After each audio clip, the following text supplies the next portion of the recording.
नमस्कार दोस्तों, मैं दीपक शर्मा अंग्रेज आपका स्वागत करता हूं टेक्स्ट बुक सुपर कोचिंग में। और आज हम ऑनरेबल सुप्रीम कोर्ट की जुलाई 2024 की एक बेहद बड़ी जजमेंट आप लोगों के लिए यहां पर लेकर आए। देखिए दोस्तों, वी ऑल नो दैट आप सभी लोग या तो जुडिशियल एग्जामिनेशन की प्रिपरेशन कर रहे हैं या हो सकता है आप एक कॉमन इंडियन सिटीजन हो जो अपने आप को लॉ से रिलेटेड हर अपडेट से रूबरू रखना चाहता है। तो मैं आज आपको बता दूं, ऑनरेबल सुप्रीम कोर्ट ने साल 2024 में एक बड़ी जजमेंट पास की जहां पर यह बोला गया कि अगर ऑलरेडी एक सेल डीड एग्जीक्यूट की जा चुकी है और उसी दौरान उस सेल डीड का रजिस्ट्रेशन नहीं कराया गया, तो इसका मतलब यह नहीं कि जो संपत्ति का विक्रेता यानी कि संपत्ति को बेचने वाला था वो उस प्रॉपर्टी को किसी थर्ड पार्टी को बेच दे। ऐसा करना वहां पर वैलिड नहीं माना जाएगा। और आप सभी लोग जानते भी हैं कि आजकल काफी ज्यादा देखा जाता है जब एक प्रॉपर्टी को बहुत से लोगों को अलग अलग बेच दिया जाता है और सभी लोग फिर आपस में केस लड़ते रहते हैं। तो आज की वीडियो आप लोगों के लिए बेहद ज्यादा इंपॉर्टेंट है क्योंकि हर एक पॉइंट को मैं आप लोगों को यहां पर डीपली क्लियर करने वाला हूं, वो भी डिस्प्ले पर दिखाकर समझाते हुए। अगर आप हर लेटेस्ट जजमेंट से अपने आप को अपडेट रखना चाहते हैं तो text book super coaching judiciary इस चैनल को आप जरूर सब्सक्राइब करें और ध्यान दें नोटिफिकेशन बेल आइकन दबाना अनिवार्य है ताकि आप लोग मेरे साथ हर लेटेस्ट अपडेट से खुद को रूबरू रख सकें। अब हम बात कर रहे हैं साल 2024 की ऑनरेबल सुप्रीम कोर्ट की लेटेस्ट जजमेंट के बारे में। सबसे पहले आप डिस्प्ले पर ध्यान दें क्योंकि मैं बिना किसी बेवजह की बातें को करते हुए पहले आपको केस टाइटल ही डिस्प्ले पर दिखाकर क्लियर कर दूं ताकि आप अपने एग्जाम में या अगर आप कहीं और इस जजमेंट का रेफरेंस लेना चाहते हैं तो आप लोगों के लिए हेल्प है। देखिए, सबसे पहले ध्यान दीजिएगा, प्रेजेंट केस में जो हमारे अपीलियंट है कौशिक प्रेम कुमार मिश्रा जो अपीलियंट है, यहां पर ध्यान दीजिएगा, यानी कि जो सुप्रीम कोर्ट में गए अपनी अपील लेते हुए, और जो हमारे रिस्पोंडेंट है कांजी रावरिया जो यहां पर केस के अंदर अपने आप को डिफेंस कर रहे हैं जिसे रिस्पोंडेंट बोला गया है। सिविल अपील नंबर है 1573 ऑफ 2023 और सबसे बड़ी बात जुलाई 2024 की जजमेंट है, यानी कि बिल्कुल लेटेस्ट जजमेंट आप लोगों के लिए यहां पर लेकर आए हैं। नाउ मेरा मकसद है हर एक जजमेंट को सिंपल लैंग्वेज में आप लोगों को क्लियर करना। अब डिस्प्ले पर ध्यान दीजिए, हम बात करते हैं कि आखिरकार जजमेंट में क्या बोला गया। पर जजमेंट को समझने के लिए पहले आपको section 48 transfer of property act समझना अनिवार्य है क्योंकि अगर आप इस जजमेंट को जानना चाहते हैं, समझना चाहते हैं तो यह कानूनी प्रोविजन आप लोगों को पता होना अनिवार्य है। देखिए, सेक्शन 48 बोलता है priority of rights created by transfer, यानी कि जो संपत्ति को ट्रांसफर करने वाला है यानी जो संपत्ति को बेच रहा है उसकी तरफ से जो राइट क्रिएट किए गए हैं वहां पर किसको प्रायोरिटी, किसको इंपॉर्टेंट माना जाएगा। यानी कि अगर एक से ज्यादा बार प्रॉपर्टी ट्रांसफर हो गई है तो उस प्रॉपर्टी पर किसकी प्रायोरिटी रहेगी, जिसको पहले बेची गई है उसकी या जिसको बाद में बेची गई है उसकी। ये चीज सेक्शन 48 से हमें क्लियर हो जाती है। देखिए क्या बोलता है, वेयर अ पर्सन यानी कि जहां कहीं कोई व्यक्ति purports to create by transfer at different time rights, यानी कि अगर एक व्यक्ति किसी प्रॉपर्टी को ट्रांसफर करते हुए उसमें अपने अधिकार ट्रांसफर करना चाहता है, और ध्यान दें सबसे इंपॉर्टेंट बात है डिफरेंट टाइम, यानी कि अलग अलग जगह पर अलग अलग लोगों को ट्रांसफर किया गया है, और एक ही इमूवेबल प्रॉपर्टी यानी कि एक ही अचल संपत्ति को बार बार अलग अलग लोगों को ट्रांसफर करके दे दिया गया। तो इन्होंने बोला कि ये जो ट्रांसफर किया जा रहा है इस प्रकार के राइट जो है एग्जिस्ट ही नहीं माने जाएंगे। ये माने जाएंगे कि ऐसा कोई अधिकार है ही नहीं अगर किसी को बाद में प्रॉपर्टी दी जा रही है। देखिए साफ लिखा है कि अगर कोई लेटर यानी कि बाद में कोई राइट क्रिएट किया जा रहा है उसकी कोई मान्यता नहीं है। हाँ, अगर संपत्ति को जब पहले बेचा गया था वहां पर कोई स्पेशल कॉन्ट्रैक्ट था, स्पेशल रिजर्वेशन रखी गई थी जिसमें जिसको पहले प्रॉपर्टी बेची गई थी जिसको अर्लियर ट्रांसफरी बोलते हैं उसके साथ कंडीशन रखी थी, केवल तभी बाद में प्रॉपर्टी बेची हुई वैलिड मानी जाएगी, नहीं तो नहीं मानी जाएगी। एग्जांपल से समझाता हूं, मान लेते हैं मैं अपनी प्रॉपर्टी किसी को बेच रहा हूं, बेचते समय मैंने एग्रीमेंट टू सेल किया और एक कंडीशन रख दी कि भाई 1 साल तक का आपके पास टाइम है, आप प्रॉपर्टी का पूरा पैसा दो और अपने नाम प्रॉपर्टी ट्रांसफर करा लो। अब मैंने 1 साल वेट किया, 1 साल पूरा होने के बाद उसको नोटिस दिया कि भाई आप 1 महीने के अंदर या तो मेरे को ट्रांसफर करवा लो, पैसा दे दो, नहीं तो मैं बेच दूंगा। उसके बाद अगर मैं प्रॉपर्टी बेच रहा हूं तो वहां पर ये सेक्शन 48 काम नहीं आएगा। क्यों? क्योंकि हमने वहां पर स्पेशल एग्रीमेंट किया था, उसमें मैंने एक कंडीशन रखी थी 1 साल का टाइम है या तो आप ले लो। अब 1 साल कंप्लीट हो जाने के बाद मेरे पास राइट है मैं किसी और को बेच सकता हूं, पर अगर मैं उसी 1 साल के भीतर उसको बेचने जाता वहां पर गड़बड़ी हो जाती। तो ऐसी कंडीशन में वहां पर जो बाद में प्रॉपर्टी खरीद रहा है उसका अधिकार नहीं माना जाता। तो ये चीज यहां पर आपको पता होनी चाहिए जो section 48 transfer of property act में बताया गया है। अब आगे बढ़ते हैं, इसी के अंदर हम पहले बात करते हैं जो हमने लेटेस्ट जजमेंट बात की थी जिसका हमने डिस्कशन किया था, ये वाली ध्यान दीजिएगा। इसी के जुड़ी हुई, इससे मिलती जुलती एक और जजमेंट ऑनरेबल सुप्रीम कोर्ट साल 2024 में पहले भी पास कर चुके हैं, इसका भी हम जिक्र कर लेते हैं ताकि बाद में जब हम लेटेस्ट जजमेंट आपको क्लियर करें, आपको पूरी सिंपल तरीके से क्लियर हो जाए। देखिएगा, केस टाइटल है Kanwar Raj Singh through legal representative versus जीजो डिकीट थ्रू लीगल रिप्रेजेंटेटिव एनआरएस। इसका सिविल अपील नंबर है 9098 ऑफ 2023 और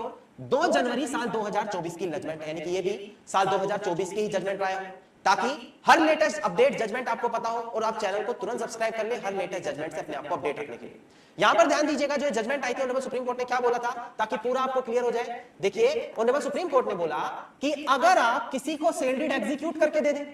और सेल डीड एग्जीक्यूट करने के बाद उस सेल डीड में अपनी मर्जी से चेंजेस कर रहे हैं, देखिए यूनिलैटरली, यानी कि दूसरी पार्टी से आपने नहीं पूछा, पहले तो आपने क्या करा, उस सेल डीड के अंदर अपने साइन कर दिए, दूसरी पार्टी के साइन ले लिए, सारे पैसों का लेन देन कर लिया और उसके बाद उसको कब्जा दे दिया। अब देखिए, ध्यान दीजिए, अगर ऐसा आप कर रहे हैं, सारे पैसे दे रहे हैं, दोनों पार्टियों के साइन हो रहे हैं, विटनेस के साइन हो रहे हैं, तो ये माना जाएगा सेल डीड उसी दिन एग्जीक्यूट हो गई थी। अब वो बात अलग है, आप उसके 2 दिन बाद, 3 दिन बाद, 1 हफ्ते बाद उसकी रजिस्ट्री करवा रहे हैं। Registry is a different thing,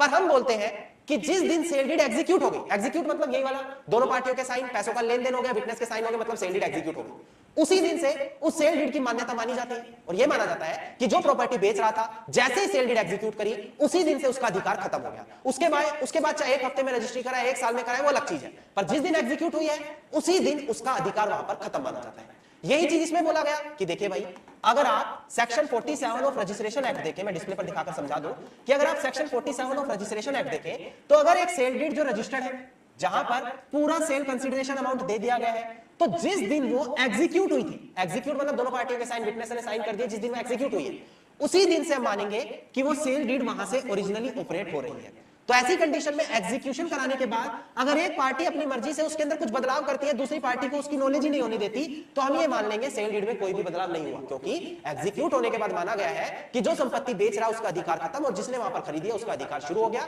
भले उसकी रजिस्ट्री उस समय ना कराई गई। और अगर आप बदलाव करना भी चाहते हैं तो आप दोनों पार्टियों की सहमति से करें, नहीं तो कोर्ट में जाकर रेक्टिफिकेशन की मांग करें, पर अपनी मर्जी से बदलाव कर देना सेल डीड एग्जीक्यूट होने के बाद यह माना जाता है कि संपत्ति के विक्रेता का उसी दिन अधिकार खत्म हो गया जिस दिन सेल डीड एग्जीक्यूट की गई। ना, ये जजमेंट भी बड़ी इंपॉर्टेंट थी साल 2024 के जनवरी मंथ की, क्योंकि अब जो मैं लेटेस्ट जजमेंट जुलाई मंथ की डिस्कस करने वाला हूं, उसको समझने के लिए ये जजमेंट आपको जाननी बेहद ज्यादा अनिवार्य थी। ना,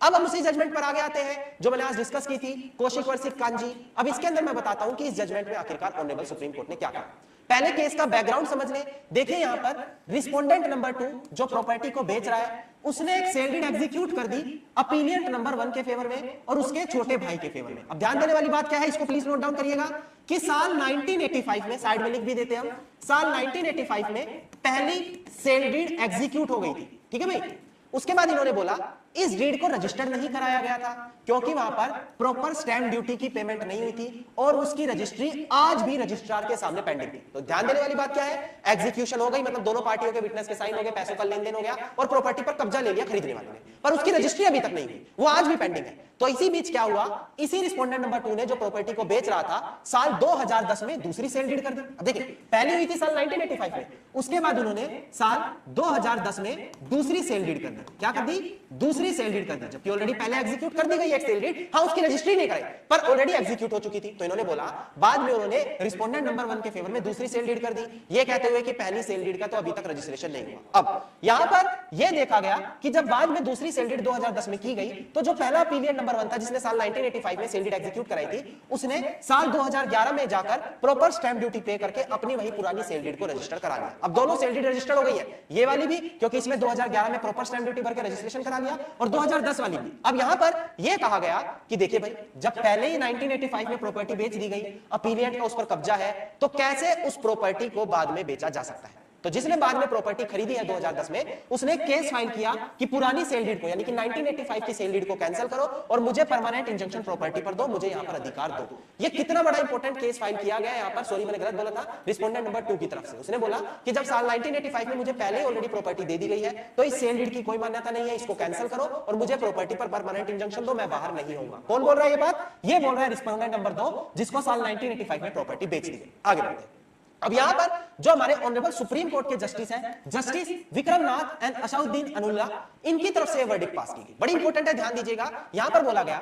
कि जो इशू क्रिएट हो रहे हैं रजिस्ट्रेशन ऑफ डॉक्यूमेंट से रिलेटेड, वो ध्यान देने वाली बात क्या है कि सेल डीड एक ऐसा डॉक्यूमेंट माना जाता है जिसको रजिस्टर करवाना अनिवार्य है, कंपलसरी। अगर आप सेक्शन 17 रजिस्ट्रेशन एक्ट देखें तो वहां पर भी ये बात बोली गई है। कहां पर? सेक्शन 17 रजिस्ट्रेशन एक्ट, ध्यान दीजिए। तो इन्होंने बोला यहां पर उसको रजिस्टर करवाना कंपलसरी है, एक ऐसा डॉक्यूमेंट है। पर अगर केवल वहां पर proper revenue, proper stamp duty नहीं पे की गई तो इसका मतलब यह नहीं बोला जाएगा कि वो जो इमूवेबल प्रॉपर्टी है उसका ट्रांसफर अवैध हो गया। यहां पर जो संपत्ति को खरीदने वाला है, अगर संपत्ति खरीदते समय उसको प्रॉपर स्टैंप ड्यूटी देने के लिए जो पैसा मांगा गया है उसके पास वो पैसा नहीं है, तो ऐसी कंडीशन में हम ये नहीं बोलेंगे कि अगर परचेजर उस समय पे करने में सक्षम नहीं है, देखिए साफ लिखा है अनेबल टू पे एट दैट टाइम, तो ऐसी कंडीशन में वहां पर उसका अधिकार खत्म हो गया। अगर वेंडर वहां पर फेयरली और प्रॉपर तरीके से सेल डीड एग्जीक्यूट करता है और रजिस्ट्रेशन के लिए पेश भी कर देता है, भले उस समय उसके पास प्रॉपर माध्यम नहीं है, प्रॉपर पैसा नहीं है कि मैं स्टैंप ड्यूटी पे कर सकूं, तो इसका मतलब यह नहीं है कि उसका अधिकार खत्म हो गया। अगर उसने, खरीदार ने कब्जा ले लिया, वहां पर प्रॉपरली एग्जीक्यूट करा लिया सेल डीड को, मतलब दोनों पार्टियों के साइन हो गए, विटनेस के साइन हो गए, पैसों का लेन देन हो गया,